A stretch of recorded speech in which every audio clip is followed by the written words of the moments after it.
Баршаңызға қайырлы күн достар. Бүгін өте тез даярланатын түрік тағамы бөрек даярлайтын боламыз. Жасалуы өте оңай, бірақ өте дәмді шығады. Сондықтан міндетті түрде видеоны соңына дейін қарап, менімен бірге даярлаңыздар.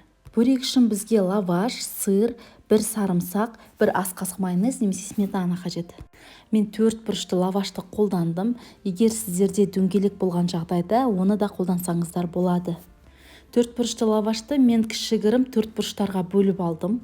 Егер сізде дөңгелек лаваш болған жағдайда, оны 3 бұрышты етіп кесіп алсаңыздар болады.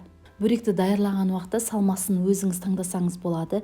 Яғни оның ішіне брынза, творог, әртүрлі дәмдеуіштер, немесе шұжықты да қолдансаңыздар болады.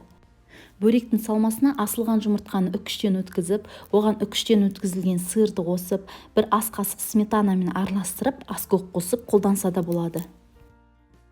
Осылайша бірнеше кесінділерге бөліп аламыз. Мен салмасына сыр мен сарымсақты қолдандым. Сырды үкіштен өткізіп алдым. Сарымсақты да үкіштен өткізіп алдым. Сырға бір ас қасық майонез немесе сметананы қосамыз. Оған үкіштен өткізілген сарымсағымызды қосамыз. Сарымсақты қоспасаңыздар да болады.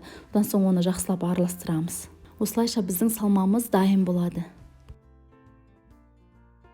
Бір дана жұмыртқаны араластырып аламыз.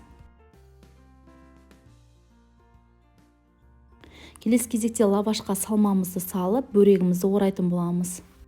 Бөрекке мен айтып өткен кез келген салманы қолдансаңыздар болады.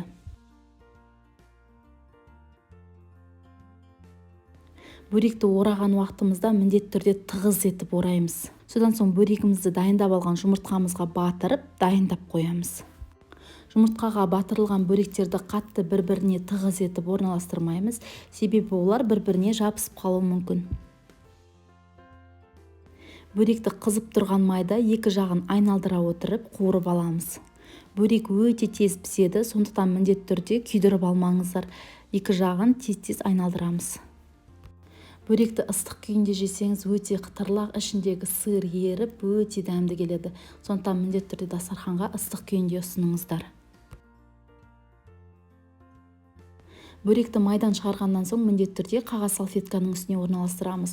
Салфетка артық майды өзіне сіңіріп алады. Осымен біздің бөрек дайын. Міндетті түрде сіздер де даярлап көріңіздер. Ал менің каналымда ерекше торттар мен десерттердің, әртүрлі салаттар мен тағамдардың рецептін жіберіп алмау үшін міндетті түрде менің каналыма тіркеліп, қоңырауды басып қойыңыздар. Менімен бірге болғандарыңызға көптен көп рахмет.